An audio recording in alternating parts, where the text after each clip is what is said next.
A quick Spider-Man domino gag on screen, then the real dominoes in Washington. The topic that Donald Trump hates most. Not a budget fight, not a court date, not some scripted rally crisis. It is the Epstein files. The words alone make certain people flinch. Jeffrey Epstein. Files that exist. Files that officials in the Department of Justice have referenced. Files that elected Republicans have been told contain more than rumor.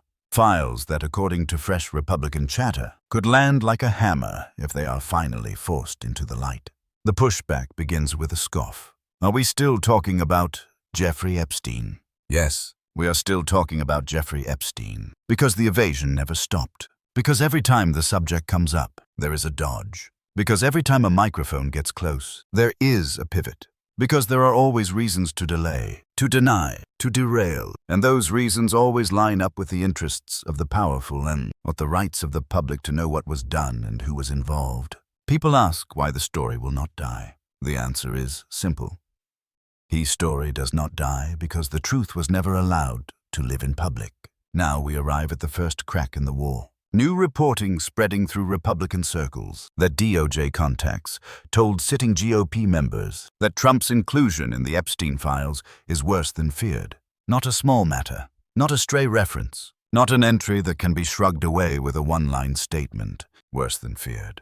And if you are wondering why that phrasing matters, remember how politicians talk when they are bracing for impact. They do not say confirmed, they say we heard. They do not say innocent, they say wait and see. They do not say release it. They say not yet. Inside that dance, you can feel the fear that the paper trail will not match the public myth. Here is where the parliamentary math collides with political survival. The House of Representatives can force a vote to release the Epstein files if a discharge petition reaches the magic number, 218. Arizona's newly elected Congresswoman, Adelita Grijalva, says clearly that she would be the 218th signer. She says it in plain words. And suddenly there is a delay in swearing her in.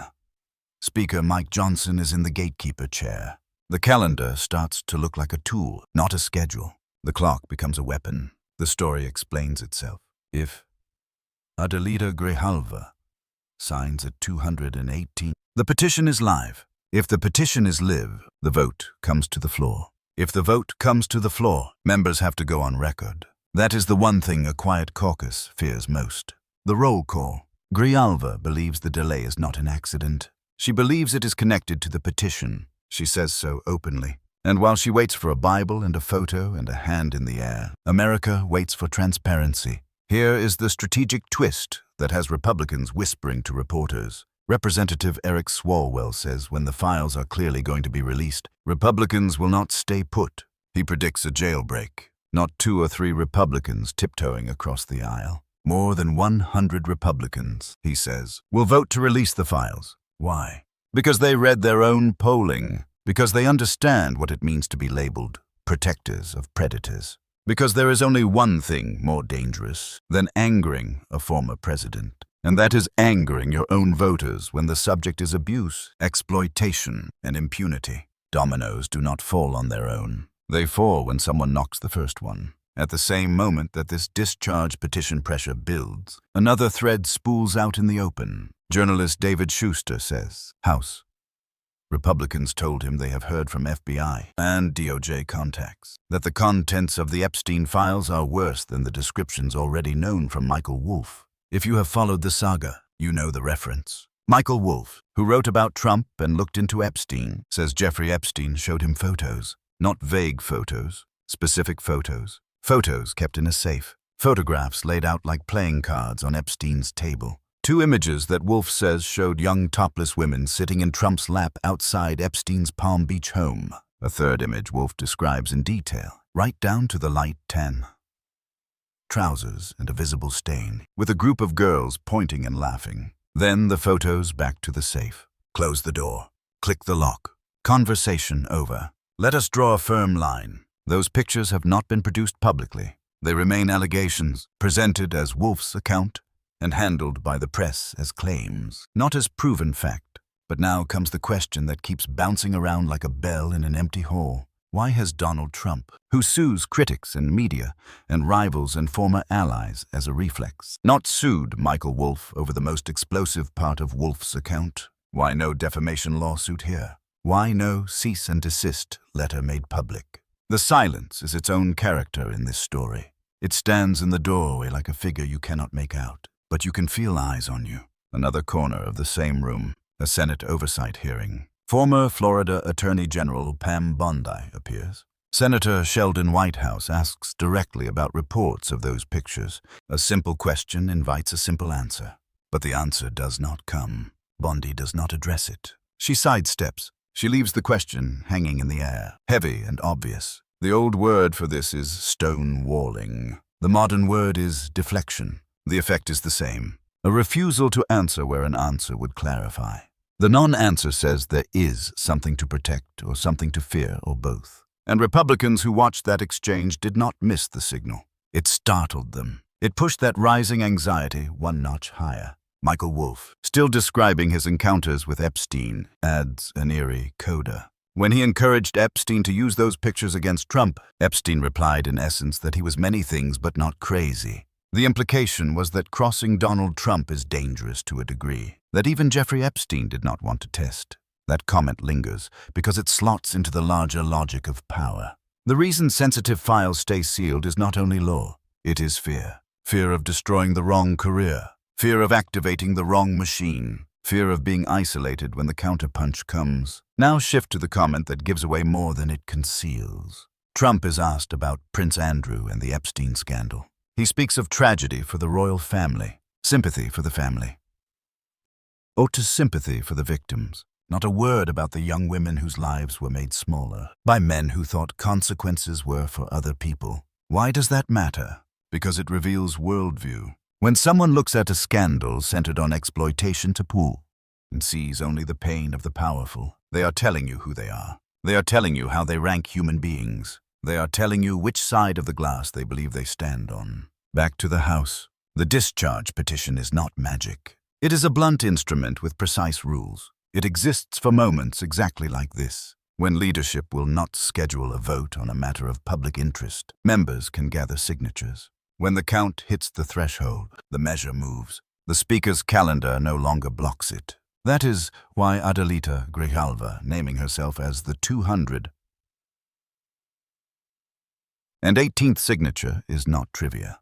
It is a signal that she knows the math and that the caucus knows the risk. The longer she is not sworn in, the more obvious the stall becomes. And the more obvious the stall, the more it looks like fear of daylight, not respect for process. Consider the Republican calculation that Eric Swalwell described. If it becomes inevitable that the files will be released, do you cling to leadership and vote no? Or do you vote yes to align with your voters? Many Republicans see which way the wind is blowing. They are hearing from constituents. They see the word Epstein in their inboxes and their voicemails. They understand what happens when a narrative hardens that says they protected abusers or shielded the powerful from accountability. A jailbreak is not courage. It is self-preservation. But even self-preservation can move the ball. When the only route forward is through a public vote, the panic is not only about what is in the files. It is about the chain reaction once the files are out. If the documents show repeated contact, shared travel, private gatherings, or anything that contradicts public denials,